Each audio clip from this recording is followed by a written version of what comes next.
Amigo é coisa pra se guardar do lado esquerdo do peito. Diogo Cortez mostrando seu lado artista aqui em Você Deu gostou? Eu acho que a gente vai ter que mudar a linha fina desse programa de um podcast dos humanos por trás das máquinas para um podcast para os artistas por trás das máquinas. Você acabou de inaugurar uma Cara, nova versão de Deu Tilt. Mas não é desse tipo de amigo que você tá falando, né, cara? Você tá falando de um amigo que dá pra levar no bolso, não aquele que dá pra levar no peito, né? estamos falando desse novo tipo de amigo, cara.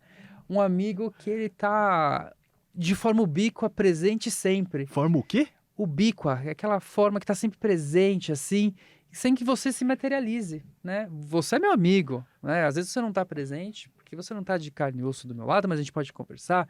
Só que agora a gente tá falando de um novo tipo de amigo, que é aquele amigo por inteligência artificial.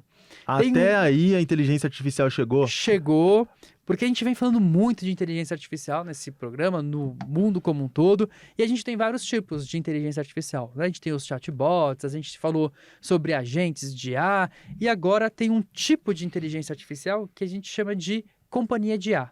Ou, em inglês, né, a gente gosta de trazer os termos originais também, Ih, ó, os AI Companions, ou metido. AI Companion, né, que seria a companhia de IA, que é um tipo de chatbot, né, um tipo de agente, um tipo de avatar, uma coisa misturada toda, que vai funcionar como se fosse um personagem, né, um avatar, como seu amigo, né? E você conversa com ele, você pode trocar intimidades, você pode escolher como seu amigo virtual vai ser, qual que é a personalidade que ele vai ter, se ele vai puxar até como um amigo virtual, que é um personagem de um filme que você leu.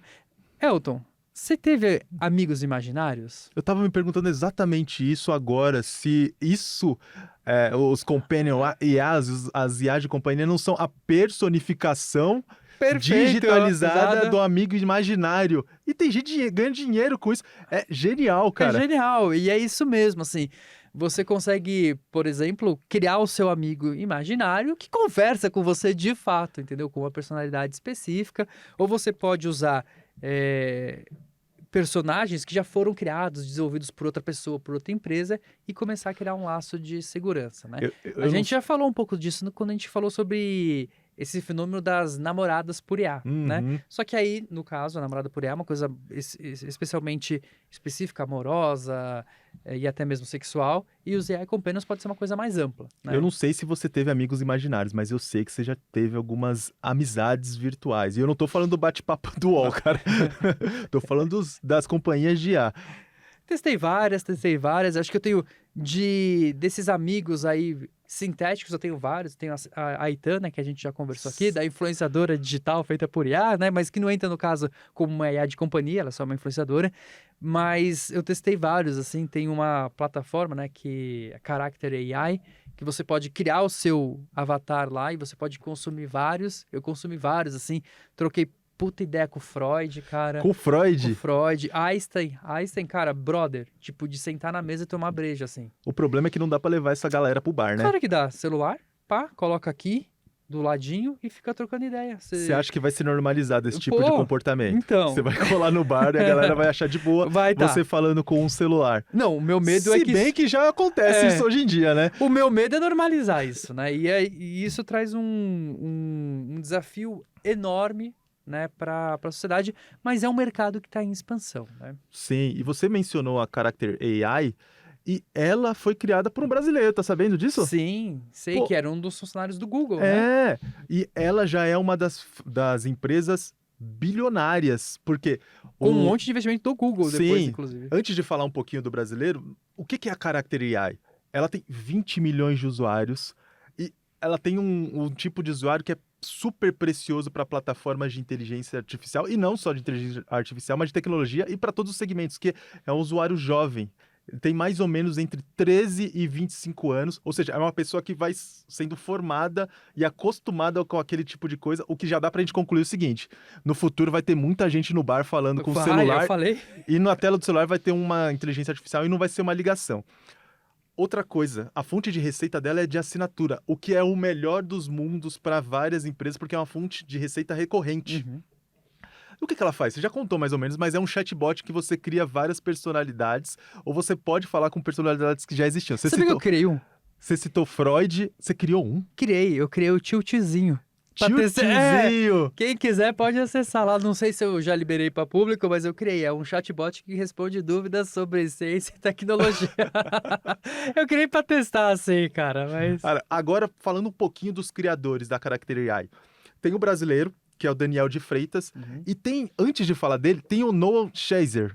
Quem que é Noah Shazer, Diogo? Não conheço, não fomos nos Noah apresentar. Shazer é o cara, um dos 8 pesquisadores que assinou aquele artigo O Attention is all need? É, É mesmo? do Transformer. Ah, O que é Transformer? Transformer é a arquitetura que dá a base de todos os chatbots, né? Foi o que revolucionou a inteligência artificial nos últimos anos. Se a gente tem ChatGPT, se a gente tem agente de IA, se a gente tem os modelos de linguagem, é por conta dessa arquitetura, né? Sim. O Daniel de Freitas é uma pessoa que leu esse artigo lá em 2015, foi trabalhar no Google e ele criou o Lambda, que era o Lambda era o modelo de linguagem inicial ali. Inicial do Google. Ele começou tudo isso, chegou lá quando tudo era mato. Tá entendendo? Se juntou ao Noam, propuseram para o Google para criar uma ferramenta, um serviço similar ao Character AI. O Google falou assim, acho que não é hora de fazer isso daí não. Eles saíram do Google, criaram a Character AI, é uma empresa super nova, tem 3 anos. E nesses 3 anos, eles fizeram e aconteceram. Tanto é que antes de topar a proposta do Google, já vou falar sobre isso, eles recusaram a proposta da Meta. A Meta chegou lá com um caminhão de dinheiro e falou assim, porra, a gente quer que vocês venham pra cá. Eles falaram assim, acho que não, hein? Vamos continuar aqui. Se juntaram ao seleto clube de Snapchat, Twitter, mas eles foram mais inteligentes do que essas duas plataformas e eles resolveram fazer uma coisa diferente. Eles fizeram um acordo de licenciamento com exclusividade da plataforma para o Google. O Google pagou 2,7 bilhões para só ele usar o que a Character AI faz. Só que nessa leva, ele levou a galera de volta. Levou a galera o Daniel, o Noah e mais 30 funcionários. E agora a empresa está passando por uma reestruturação e ela já se ligou no seguinte. Gente, não dá para a gente ficar desenvolvendo LLMA, os linguajões, como a gente chama aqui, porque a concorrência é muito alta, a gente tem que bater, inclusive, no Google, na OpenAI, na Microsoft. Vamos criar uma ferramenta que intensifique e que melhore o que a gente já faz aqui, que está ótimo. Vamos melhorar o jeito de a gente levar esse produto ao usuário. Vamos continuar por aqui. A empresa acabou de acontecer esse negócio, foi em agosto, ela está passando por uma reestruturação, mas já tem polêmica à vista, sabe? E é uma polêmica triste até porque muitas pessoas começam a depositar sentimentos puramente humanos nesse tipo de plataforma. Você já mencionou que já teve várias namoradas por IA aí, foi um momento da sua vida em que você era até monotemático falando sobre como você lidava com ela, sabe? Cara, foi o momento de experimentar coisas novas, experiências novas. Pois é, mas tem outras pessoas que não estão só experimentando com o olhar de pesquisador, e sim com o olhar humano se entregando, da coisa. né? Se entregando. Teve um jovem que começou a namorar uma dessas IAs.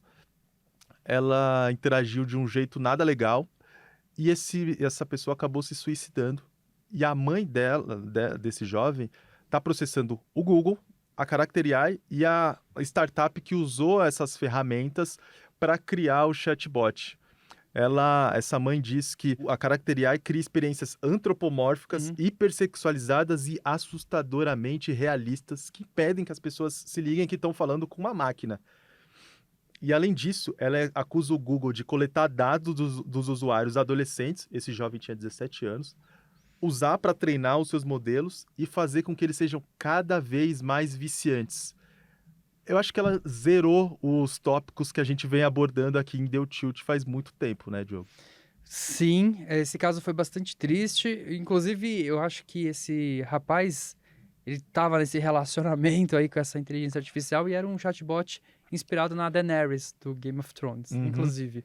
E pelo relato da mãe, que está no processo, ele tinha uma interação, ele começou a ficar cada vez numa interação mais intensa com a inteligência artificial ele começou a se desapegar da realidade que ele estava morando, ele largou o time de basquete e começou a se entregar para essa relação que, na verdade, não existia, né? Porque era um chatbot falando.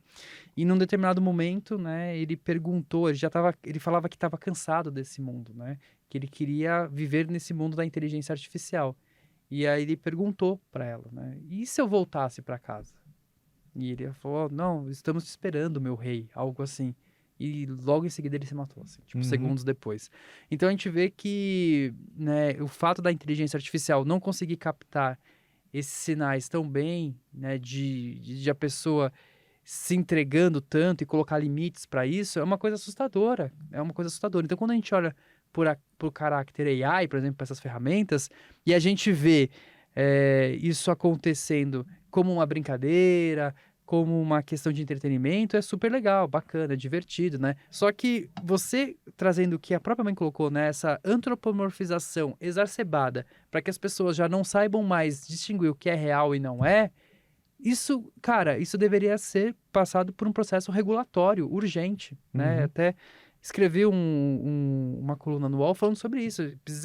A regulação de inteligência artificial precisa discutir esse tópico, porque ele é muito sensível, né? Ele é muito sensível e pode manipular percepções das pessoas, manipulações sentimentais, né? Tem um termo que a gente usa bastante, que é a intimidade artificial. Sim. Que é essa intimidade com esses agentes inteligentes, tal, que são super antropomorfizados, e chama intimidade artificial porque é aquele lance de uma mão única, né? Você projeta um sentimento, acha que aquilo é real, só que, a máquina não te conhece, ou, na verdade, te conhece tão bem para manter esse laço para você continuar usando e pagando. Então, no fim do dia, existe uma questão de um modelo de negócios ali, né, por trás. E a gente precisa discutir isso muito rápido, assim. Agora, Qual